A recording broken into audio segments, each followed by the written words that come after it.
Sammy, where we are today is to start with the question, well, how do we help young people deal with the emotional aspects of climate change? Yeah. Well, I just want to ask Dina's part of our community too. I didn't know if you wanted to say anything, even though you're muted and the video's off, but you don't have to. Okay, maybe she stepped away. Um, oh, there Oh, you no. are. Hi, good morning. I'm a friend of Sammy's, work with her on the Resilient Activist. I'm very interested in the topic because I have two young grandsons and also a son in his 40s, and uh, reflecting on what I can leave behind and how I grew up. So that's it for me. Cool. Good to meet you all.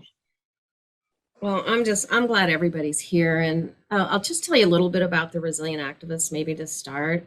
That our whole purpose, our whole raison d'etre, it's like there's my French accent, um, is to just see how we can support people just like you, because the people that are in this movement are sensitive, caring, intelligent, dedicated, and overwhelmed, right? And there has to be some way to support this. And I just want to start off with a real quick little quote. Some of you may be familiar with a gentleman by the name of Paul Hawken. He started the Project Drawdown book. You guys kind of know who Paul Hawken is, international. This was one of his earlier books called Blessed Unrest, How the Largest Movement in the World Came into Being and Why No One Saw It Coming. And I'm just going to read two sentences. If you look at the science that describes what's happening on Earth today and aren't pessimistic, you don't have the correct data. If you meet the people in this unnamed movement and aren't optimistic, you don't have a heart. The point being, this is a global movement. We know that. You know, we're here in Kansas City, Dina's in Chicago, you guys are all over the place.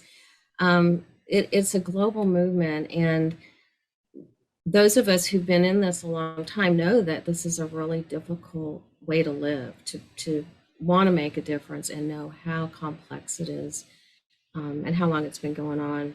So the first thing about being in community and how important that is, we have partnered, our organization has partnered with the University of Kansas, which is a university not too far from us, with their psychology department. And we've done two preliminary research studies on the impact, the emotional impact of climate change, the climate crisis on climate activists.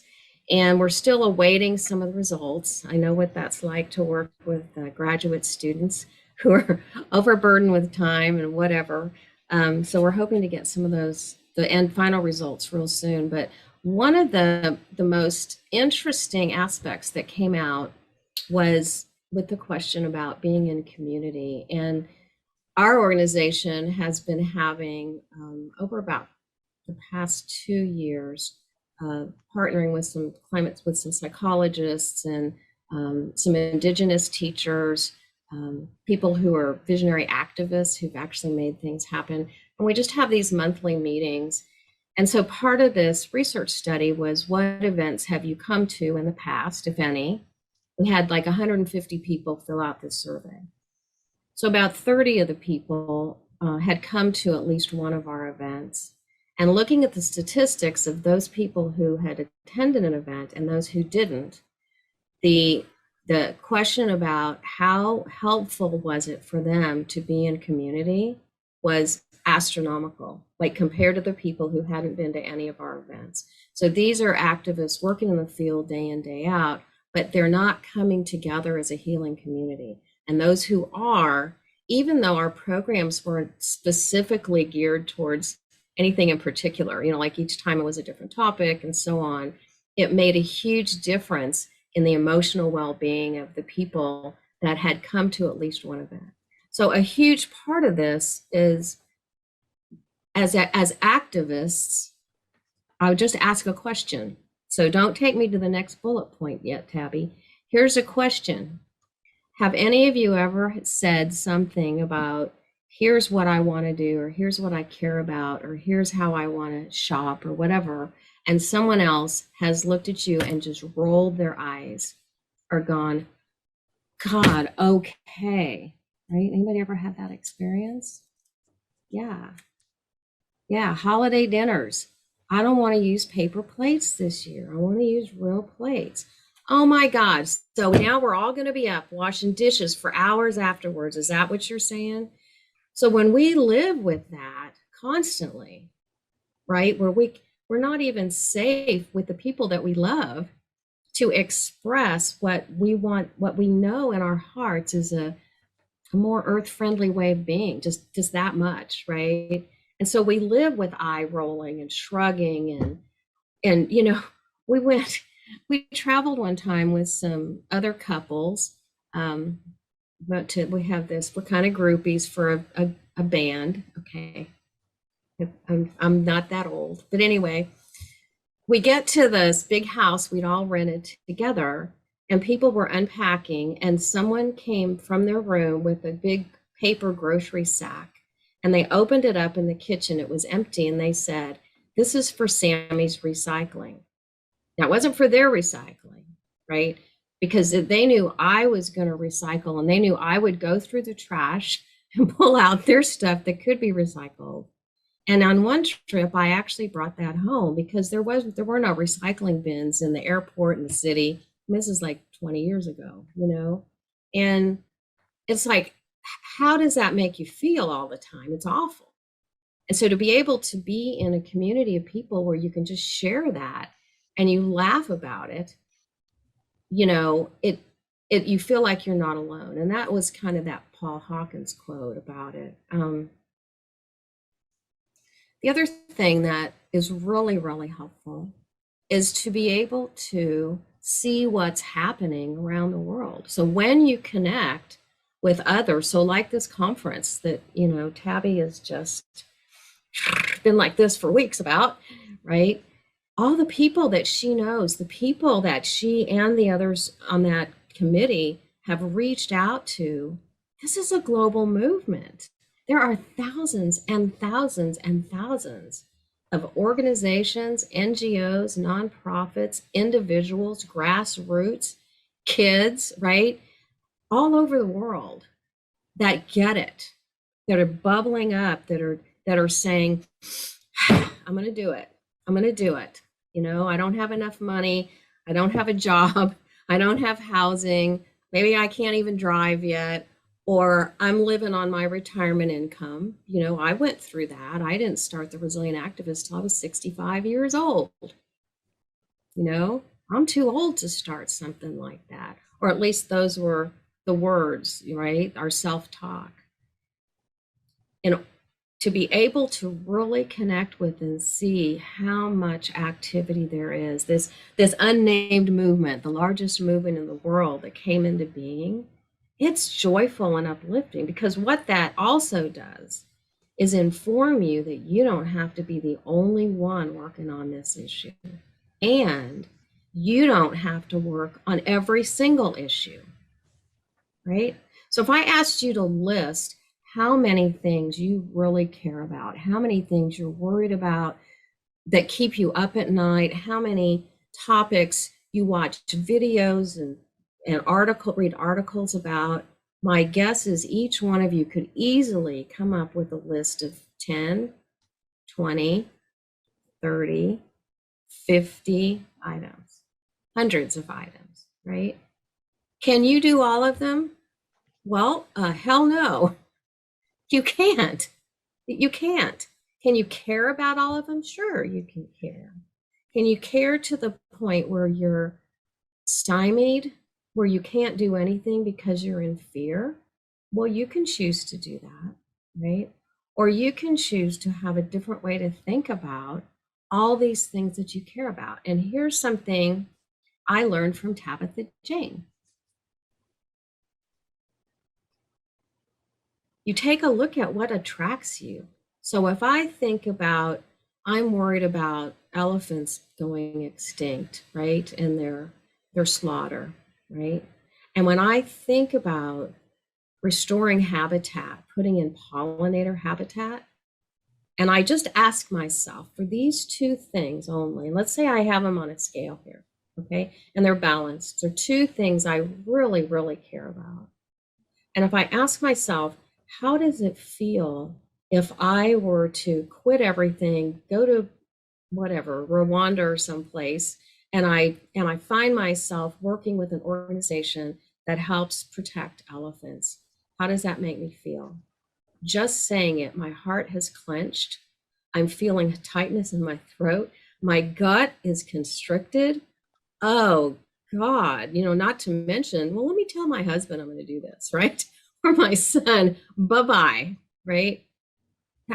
As much as I care about that, here's how it makes me feel in my body. This is not mine to do. When I think about restoring habitat, hell, I can go out in my backyard. I've done it. I'm rewilding my backyard. Left the grass there, started planting native plants. I have pollinator habitat. I've put in host plants. It blooms throughout the season. It changes my circadian rhythm with my physical body, embraces and follows the rhythm of the season in that garden in the backyard, and it's alive. There are more insects, more birds. It's a really cool thing to do. So when I think about these two things that I could make a choice of what I was going to work on, there's no doubt what I'm going to do. Because I know restoring pollinator habitat is every bit as important as saving the elephants, but someone else is working on that. Now I can make a donation to them, right? I could send them a letter of thanks. Oh my gosh, I was interviewed for our national public radio a couple of weeks ago, and one of the questions was, how do you know you're successful? Like, what makes you feel like your organization's making a difference? And I thought, you know what? It's the thank you notes I get. That's it. It's not the money. Yeah, the money's great. Send your money. I'm not saying that, right? But it's the thank you notes. It's people from their own stories saying, wow, someone's heard me. Someone's making a difference. And so I could send a thank you note to the people working with the elephants if I don't have any money, right? Or I could make a donation, or I could go volunteer maybe for a week. There's so many levels, but the bottom line of how you feel about it, how your body reacts when you make a decision, or you think about what it would be like if you made that decision, that's the key. So being in community where you can help support each other and ask those questions. Like when you're talking about, okay, so Nina and Juliet, you're both out of jobs right now, right? And you're both looking. And what if you're in a community of people and you say, okay, I could apply for this and I could apply for that. And what if your community says, okay, talk about what this would be like. How would that feel? And where would you go? And what would you accomplish? Da, da, da, da, da. And then how do you feel, right? How's your body? How's your breath as you think about doing this? And then do it with the other.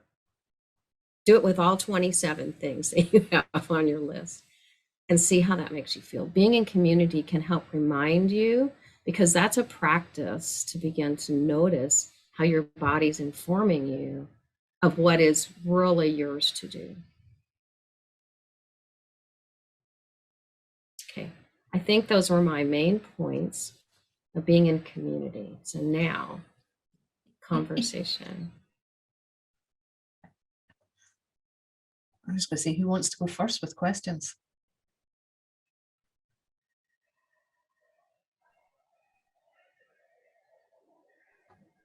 Maybe there's no questions just now. Maybe we can just pause.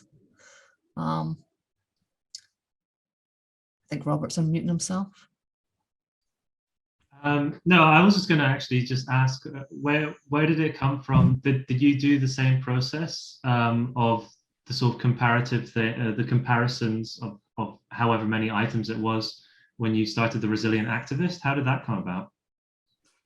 So it's a hard story. It's a difficult story. My older son, Kevin, was an environmental activist and he was working on his master's in urban and regional planning. He was in a joint law program, and we would always tease him that he was going to be the only attorney in the entire world whose parents would always have to support him because he'd be working for some nonprofit that couldn't afford to pay him a living wage, right? And the more he really understood the global complexity, the less he felt like he was going to make any difference. And in 2003, he took his own life. So this is almost 20 years ago, right? Believe me, there was no awareness of climate, the emotions of climate change. There was no emotional support within the environmental and social justice industries.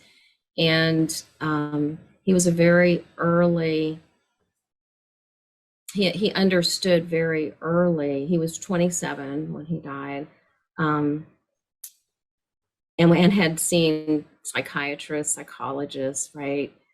They didn't get it. They didn't have a clue that that this was a real thing. You know, it was like, well, I hear you're saying that, but let's go really back into your childhood, you know, that this was going to be a treatable mental health diagnosis or a chemical imbalance in his brain when it's, as you all know, it's a reality. This is life. This is a truth.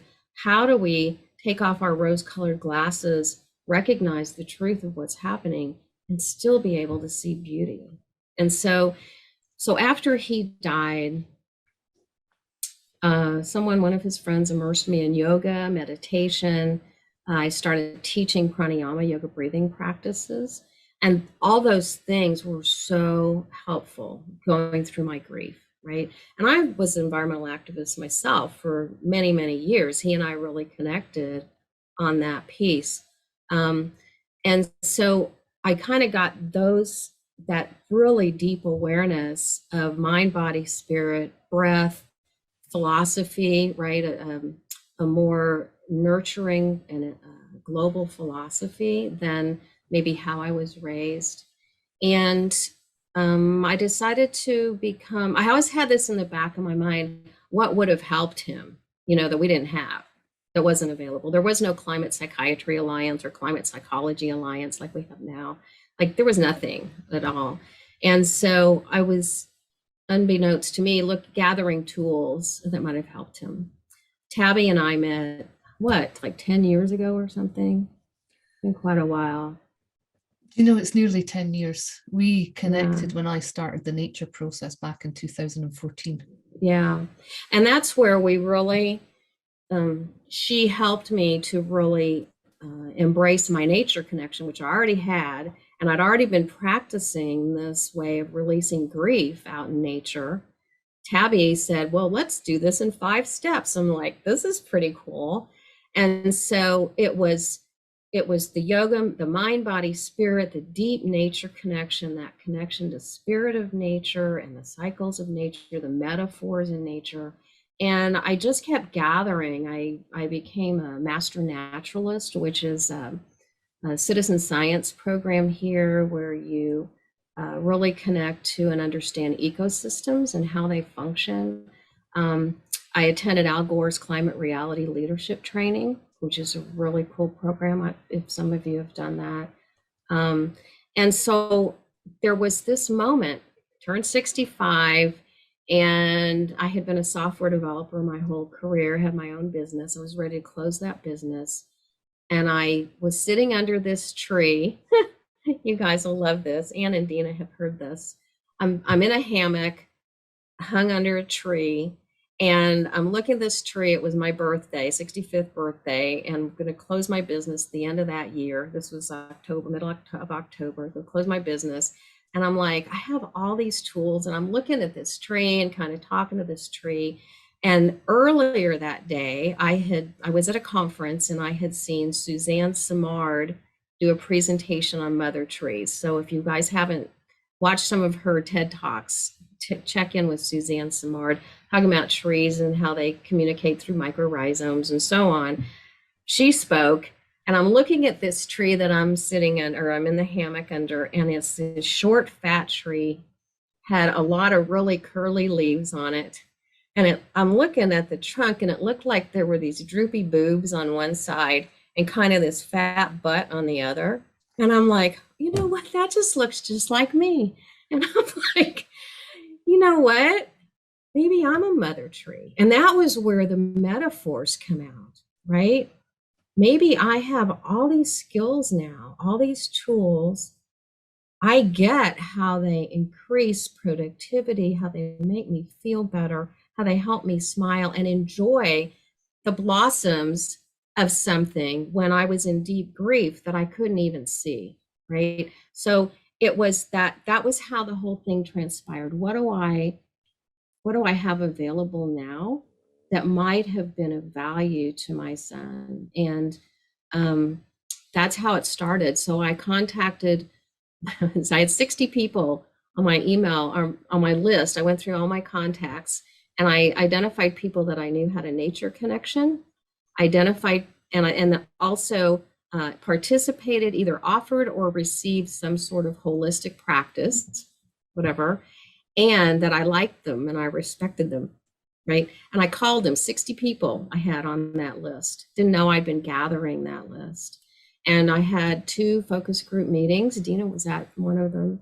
I had 45 people show up and I just said, here's my background, my experience, my education, my knowledge. Here's my heart, what I want to do. Who's with me? And that's how it started. And I actually have that. Maybe Tabby, you could add this to my resources list. On our website, there's a story called, it's a forest metaphor. And it uses a metaphor of the forest. It talks about how I started this and how I found all the necessary components of a healthy forest ecosystem, metaphorically with the people involved. So I hope that answers your question. I like it. Jimmy just put a comment in there that I just want to read out, Sammy. And Jimmy says, wow, Sammy, I had a breakdown and you have just pointed out to me the link to nature that helped me. The way I managed to comprehend it, I was a caterpillar. The breakdown was like being in a cocoon. The emergence as a butterfly was my new look on life, a whole different view, etc. Wow. Oh, Jimmy, that's beautiful. Thank you for sharing that. Yeah. Anybody So where do you else? want to go next, Sammy? Questions or next? Okay. Looks like we have Nina and Awesome. Juliet have unmuted. Yeah. Hi, Juliet. First of all, I just want to thank you for sharing your story. I don't know how you're able to do it so in such a composed way. I like even just listening to you, it's just such a hard thing to be able to listen to and to be able to talk about. I had the opportunity to study at Middlebury College in Vermont for a year, which was incredible. I feel like the notion of local community, both community that you were talking about, finding people who are able to support you, that's something that I was able to find in Vermont.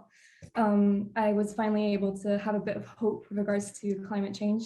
I was able to take classes like environmental justice, which is something that I've always been passionate about, but I've never had the opportunity to study until then. And then I actually had a very similar experience as you. Ooh, sorry. Take a breath. Yeah. Yeah. I'll come back to it. Okay. Sorry. Okay. Yeah. To give Julia a chance, I have an email which is jimmy@positiveattitude.me. I registered it the first day that the me domains came out, and everybody looked towards me because I had this great positive attitude. Even when I was in my trough, I still had a positive attitude, and that was my downfall. My body just gave up physically and emotionally because I thought I could go on forever. My positive attitude allowed me to do that. And the realism now is, I now know when things are going awry. And the only reason that I was able to do that, I'd broken a wrist years ago, and I knew that I had an injury because there was a stookie on it. But when your mind's broken, until you realise that it's not a broken bone that you can see, it's something elsewhere. until you realise that was when I came up with this idea. Right, so I've been a caterpillar. This is a cocoon that I'm in. And almost immediately I began to emerge as the butterfly. And you know yourself, you're crawling about in the ground at one point, but when you're flying, then you see a whole new your way of life. It moved me to that extent, and I just felt to give Nina that chance to, Juliet, the chance to get back in the zone. Thank you. And I've spent 30 years working with young folk. In fact, more than that. Never mind. Since 1968. How many years is that? 53. 53. I've spent working with young folk, and it's great to be able to say to them, look, take time. And then you begin to find out from them what the issue is. And sometimes they don't know. They just know that something's not right. Thanks, Sammy. Thank you, Jimmy. I'm going to add one thing. We have thousands of thoughts a day, right? Let's just say we have 10,000 thoughts a day. And sometimes they overlap and they crisscross and whatever. If we spend, let's say 200 of them on what am I going to wear today, or what I'm going to have for lunch, or gosh, I think I'll go to the bathroom, right? Let's say 200 thoughts are just kind of thoughts we have to have. So that leaves us 9,800 thoughts that we could decide what we're going to spend those thoughts on, right? If we spend 9,800 thoughts on what's bad, what's wrong, what those people are doing, how awful they are, how horrible this situation is, doesn't leave a lot of room for any creativity or any new way of thinking. It doesn't leave any room for a chrysalis emerging into a butterfly. There is no other way to talk, right? You don't have the bandwidth for it. So to create something in your life where you say, I need to know the news. And I'm that way with myself. I still have to convince myself I need to pay attention to what's happening at COP26. I really need to, but I don't need to immerse myself in it, right? I need to know the bullet points. I need to understand enough so that then maybe another 200 of those thoughts are on the negative, what's happening, what's the reality. But then I still have thousands of thoughts open and available for what this caterpillar, this chrysalis of my mind could turn to, right? So it's really easy to go down that wormhole of here's what's wrong and here's what else is wrong and here's what else is wrong. One of my journals after my son's death was he had talked to me a lot about the eucalyptus trees. He was out in the San Francisco Bay Area where a couple hundred years ago, they had brought eucalyptus trees from down Australia, New Zealand, and transplanted them up there because they wanted to drain the San Francisco Bay because there was salt in it. And so they planted these eucalyptus trees and they are totally invasive, completely taken over. And that was the metaphor, was he got into this mindset of, oh, this is wrong, this is bad, these people don't care, doesn't matter what I do. And it was just like planting a couple of eucalyptus seeds that just started sprouting. And then each one of those trees had thousands of seeds that they sprouted. And that's how you get in that deep, dark hole, right? It's so much more, it's so much healthier, so much better for your well-being to recognize when you're doing that and to allocate 3 thoughts a day to something really positive. Like if that's all you can come up with, intentionally look for the good, look for what's happening, because there's a lot of great things happening. And there's a lot of creativity in your brain that if you simply can step aside from the negativity, it has the opportunity to come out. So thank you for that. Julie, do you want to dive back in or should we go on? It's up to you. Actually, yeah, right before we started this conversation with you, we were talking about the negativity and how our generation has a tendency of going towards looking at the negative in terms of everything. There's like obviously the notion of cancel culture, which is something which is quite important at the moment.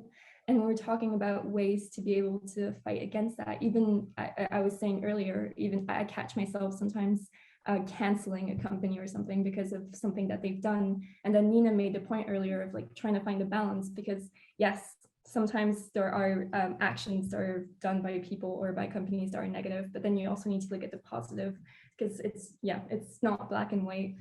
It's important to be able to see beyond the negative in the news, but also in actions of people. But thank you so much. Yeah. Yeah, it's a good point, because, you know, corporations should be non-entities. They're not human, although they're granted rights of personhood in some cases, but they're still run by people, right? And so if you have a business that's been around for a couple hundred years, maybe a logging company, for example, or an oil extraction or coal extraction company, there's a culture there, there's history there, there's all kinds of, this is huge. It's not just someone saying, oh, this isn't right, I'm not going to do this, or we're going to shift our job. It impacts all kinds of things. And so that's not going to happen overnight. No matter how much ExxonMobil says, oh, we care about the environment, we're planting forests, you know that that's not going to happen overnight. But people that work there are still human, and so are their families, right? And so anyone's ear that you can get, anyone that you talk to who comes into the heart of this movement, they have friends and family and neighbors that work in these businesses. And that's where the true shift is going to happen. That's when we'll hit the tipping point. Unfortunately, you all are the generation where that's going to happen. It didn't happen in my generation, no matter how much I tried, right? And it has to come from the inside. So everything that's happening now, from my perspective, is setting this. It's planting the seeds, or even at this point, maybe it's just preparing the soil. Right? Maybe it's just still preparing the soil. I hope not. I hope my generation prepared the soil. I hope Tabby's generation planted the seeds, right? And your generation, this little saplings are going to be coming up. But it's not, there's not going to be an overnight fix. And when we operate from emergency, crisis, right, then we're operating in fight or flight mode, fight, flight, or freeze. When we operate from that, same thing about our 9,800 thoughts we have available each day. When we're in fight or flight mode, we only have certain parts of our brain that are available. And they're only interested in seeing to it that we can breathe and we can swallow and we can move our limbs. Like, that's about it. So when we're in that state of mind, we're not thinking clearly, creatively, joyfully, right? You don't think joyfully, oh, how does this make me? Oh, I love to plant my native plants, right? And go out in my garden, feels so good. When you can't breathe, when you have to answer and react immediately. So it's that same philosophy of, this is not going to happen immediately. It's not going to happen overnight. It's too complicated, and it's been going on for centuries. This has been building in the human psyche for centuries, how we live, how we decide what's good and healthy and beneficial. And so finding the way with like meditation practices, time in nature, yoga, to be with what is, rather than fighting against what you don't want. Fight against it, right? I'm not saying don't fight. I'm saying don't get caught in the mindset that that's the only way you can act or react, is to be in fight or flight mode, because that's not the truth. Okay.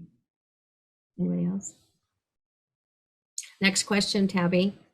We're moving on. I just have to say, I am really enjoying watching you, Sammy. It's been a long time since I've been in a room where you have been leading the show and you're in the center of my screen, and it's a nice reminder just as we're moving on. Sweet. Yeah, so the next point, why is nature connection? You've kind of touched on that, so let's just go deeper into it. Why is nature connection an essential part of any activist's toolkit? So first of all, I'm going to talk about the Koch brothers, K-O-C-H. Are you all familiar with who they are? They're in the United States. Their home office is not a couple hours drive from where we are. And they are in the oil industry. They're in the fracking industry. They were pretty involved in a lot of the pipelines. They are two of the two brothers, David and Charles. David's since passed away. Charles is still living. And in the top, 0.01% of the billionaire classes. And they're the nemesis of most environmental activists in our area, right?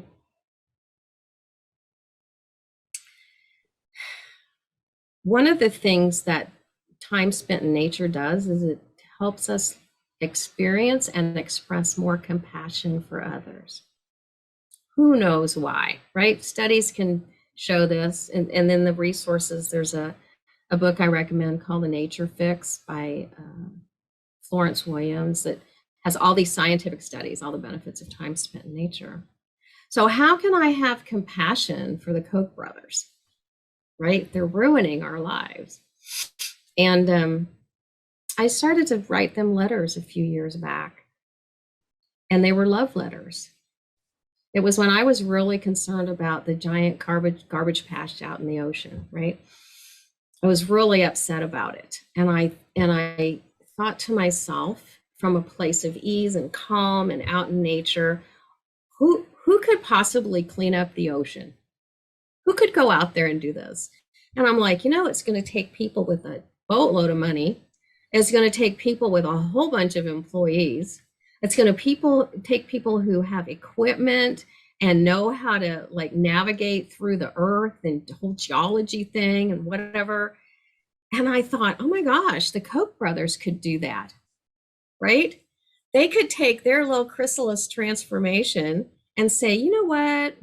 Instead, and this is what my letters to them said, you guys are amazing. You are absolutely the best people to go clean up the ocean, because all you have to do is take all your employees and your HR people and your equipment and all your plans and all your knowledge of how things work on the earth and just shift, right? Just kind of quit what you're doing and shift to go clean up the oceans. And you can do it. Oh my gosh. You could have floating cities, and think of the products that you could sell. You could take your bazillionaires into being, trizillionaires or whatever the next level, gazillionaires, because you're going to sell all these, reformatted, reformulated products out of all the crap you're going to take out of the ocean. They never answered me. But here's the thing. I felt so good. I wasn't angry at these men. They were who they were through their background, their upbringing, wherever their hearts were. There was this compassion for, they couldn't help how they are any more than that short, fat tree with the boobs and the butt could help how it looked. They can't help how they are. But what I can do, coming from my 9,800 thoughts a day, is approach them with love and compassion and see them for what skills they have, what abilities they have.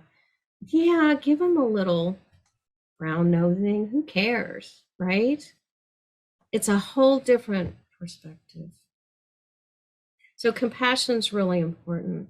The other thing about nature connection is all of you look around the rooms where you are, or even look on the Zoom call here. How many straight lines and square corners do you see? Many, right? Many. How many plants do you see? I think there's one in Tabby's corner over there. I have one here. Anne's got hers. Okie doke. Okay. Oh, Juliet's going to get some. Stuart, you got a plant? Yay. Okay. What do you got? Oh man, that's a great one. Cool. Okay.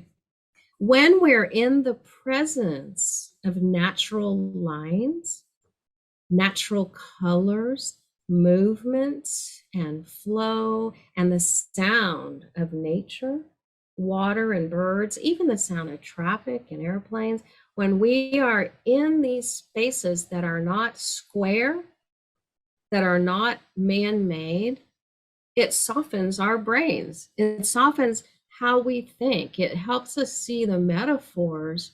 It's not just biomimicry, which is great. You know, I just had a great presentation with a biomimicry fellow, Margot Farnsworth. That was fun. It was really fun. But for our well-being, to notice things that are not what we've been raised in, not how we live in this moment, it inspires creativity, a new way of being, a way of seeing interconnectedness, and being able to take that to a forest metaphor of how to start a business, right? The other piece is we are human animals, believe it or not. No matter what you've been told, you're no more intelligent than the mycorrhizomes underneath the trees. You might think you are, but I just don't think you are. I think you've been told that you are. When we allow ourselves to really immerse ourselves into the natural world, we can begin to recognize not just our kinship with all the other than humans that are out there, but our connection to them, our interconnectivity. We can begin to see that there's value in all kinds of things. And it's a physiological benefit. So whether it's aromatherapy, you're in a pine forest, and lo and behold, there's all kinds of antibiotic properties being released through the aroma in the pines, and you feel healthier, or it's a bacteria in the soil. It's like, it's these physiological benefits that make us feel better, right? And so when we feel better, our bodies are more relaxed. When we're more relaxed, the breath is deeper. And when the breath is deeper, we have more oxygen flowing to our brains. And so it just all goes together. We just feel so much better. So we think better. We're healthier, right? So how do you do nature connection? One is those house plants, right? Number one, have them all around you. The other is have a place outdoors nearby where you can step into in any moment, whether it's your backyard, front yard, maybe a park nearby. Maybe you've got 2 big pots out on a patio because you don't actually have a yard. Maybe you make a whole backdrop in your house with houseplants, right? It gives you the opportunity as you begin to notice. So part of this is the noticing how your body's reacting. I'm getting stressed, I'm tight in the throat, my teeth are clenched, my shoulders are up like this, whatever it might be. You can practice reminding yourself to go sit in your place in nature that's nearby. And then you open all your senses and you just bring it in. You breathe it in and you see what benefits you have and new ways of thinking. Sammy, can I have 10 seconds? Yes. Got to show you something. I'll bet it's behind his backdrop there, his virtual backdrop.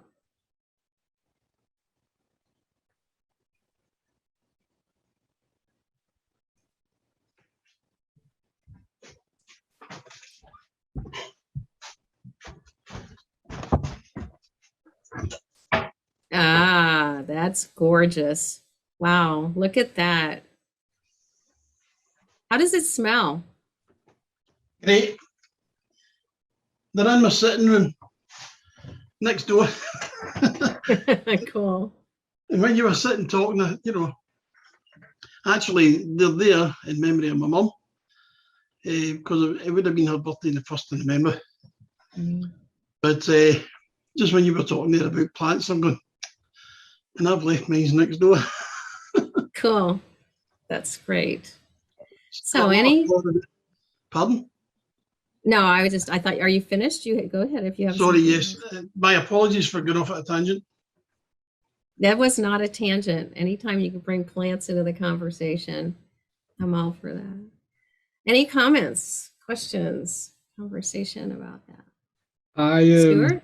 I lived with Rob for a bit and we bought loads of plants. I already had a bunch, but I grew up in the countryside and I get so miserable living in a city. I live in Glasgow and I hate it. I hate it with all of my heart because there's no nature. I lived in Edinburgh for 5 years and it was great.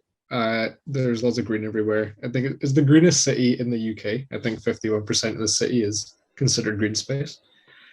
And I value a lot getting into nature and seeing and hearing birds. So I'd call my mom on walks and I'd be like, oh, I'm gonna hang up because there was loads of birds like just singing. And I was like, I just want to listen to them because I grew up, like I said, in a field basically. So I just value so much hearing all these birds and everything. And I've moved house and now I have no plants anymore. I'm at my friend's house and they have one miserable, dead, dying plant that I can look at. So that's my connection right now. And I just don't enjoy it. And I don't know, it's made me realize that I need to go out more because over here there's a canal and I can actually go walk around nature and it's just valuable. It puts my head, it makes it clear. It gets rid of all the noise and my head's clear.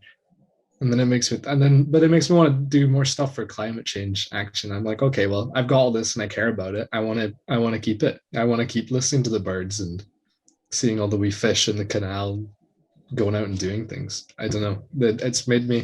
It's given me a little slap, woken me up and going, I need to do more. Did you not Well- know that Glasgow means dear green place? It's got so much greenery. It's got more parts than any other city in the UK. I find the issue with Glasgow is it's so divided through the roads. I mean, there's a motorway that runs through it, and it's sort of Glasgow feels very urban and industrial compared to Edinburgh, which to me felt like a big town more than a city. And it's quite connected. The ecological network in Edinburgh is it's much more linked up. You can actually go from a green path to the next green place. In Glasgow is much more separated, where there's a green area, then there's another green area, but there's nothing to link them. You have to walk on a road or past a motorway or a large intersection just to get there. So that's what my issue with Glasgow currently is. And I think that Sure. makes issues for people to feel connected to nature. Like, how do you feel connected to nature in Glasgow when you have to go over the M8 to get to one of the parks? Gosh, because we go along the Clyde pathway, the canal pathway, or along the Clyde side, which are all walks, and there's very, very few roads that you need to cross. One or two, but that's just a major junction. Listen, phone me. I'll meet up, have a coffee. Number one, build community. I just heard that happen here, right? Build community. Number two, you have one half-dead house plant. Your challenge is, right?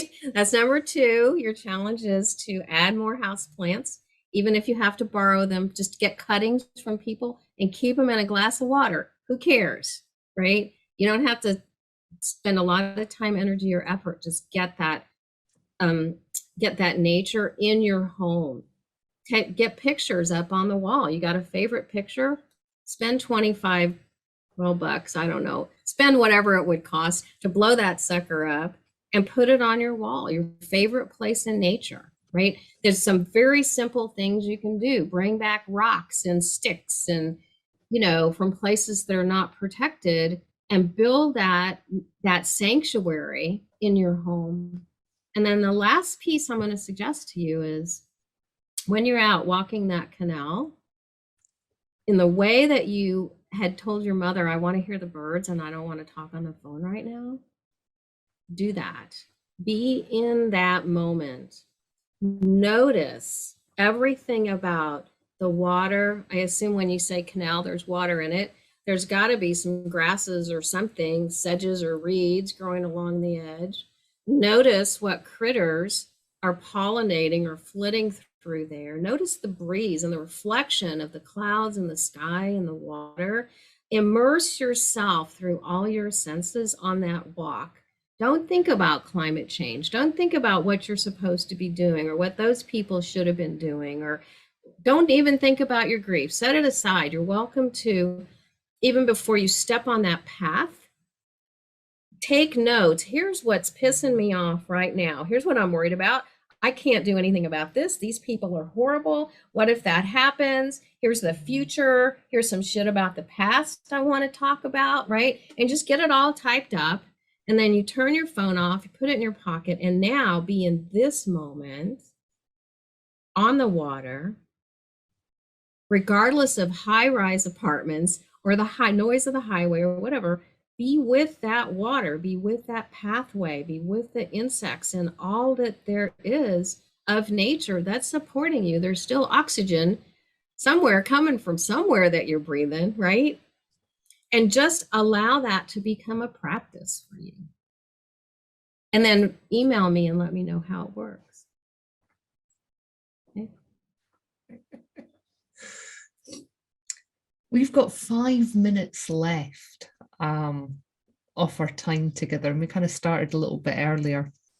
And I like that challenge. And we're going to be continuing the conversation. You know, you're talking about mindfulness practice there. We've got Craig Alley coming in on Monday to do a mindfulness session and take us deeper into what you're talking about there and building on what you've said. And I know that the last point that we wanted to cover today, you've kind of already talked in about we've in effect done a circular loop, and I love conversations that take us right back to the beginning because it feels like we close a circle. I'm going to ask the question anyway, Sammy, just so that you can reiterate that point, because you made it earlier on in the conversation. I think it's really important to make again. Why do you need to find a way to make a difference in a way that is joyful and resilient for yourself? Yeah. So that whole weighing your choices, right? Weighing your options and noticing how they make your body feel. It is so vital to find your superpower, right? That's really what it is. I believe that every one of us has something in nature that we have an affinity for, right? I love the beach, but get me out in the tall grass prairie of Kansas and my heart soars, right? So when we operate from what's joyful, so I'm 69 years old now, I'm working 40, 50 hours a week and not getting paid for it with this nonprofit. And you know what? I am so happy to do it. It makes me joyful. If I had decided as an activist that I needed to go confront my legislators down in the state capitol, my stomach would be knotted, my brow would be furrowed, my shoulders would be like this, and I would be a miserable person, right? I wouldn't have room in me for the joy.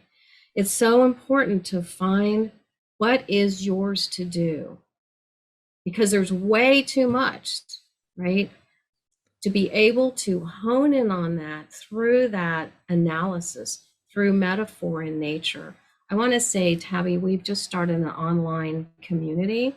It's in the link is on the website or on the handout, that the whole point is to be in community, be able to share what you're thinking about. We have a lot of different topics. We're in negotiations with the Climate Psychology Alliance to help moderate some of the topics for us. But we have, Anne, for example, has started a diversity, equity, and inclusion book group as in there. So just people can just kind of say, here's what I'm interested in, who wants to join me? So it's a really cool organization. But